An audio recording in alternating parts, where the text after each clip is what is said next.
ഇത് കേരളത്തിലാകമാനം ക്രൈസ്തവ പിന്തുണ UDF-നുള്ളത് 58.3% എന്നുള്ളതാണ്. LDF-ന് 30.9%.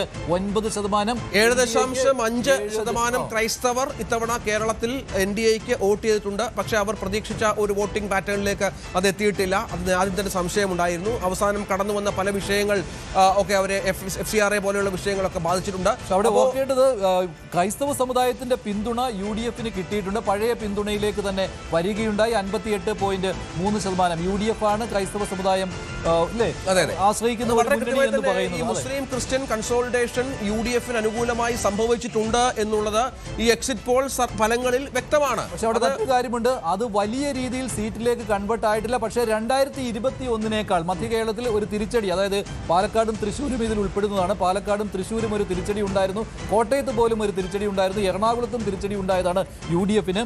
അതായത് കോട്ടയത്തെയും എറണാകുളത്തെയും തിരിച്ചടി മറികടക്കുവാൻ കഴിഞ്ഞിട്ടുണ്ട്.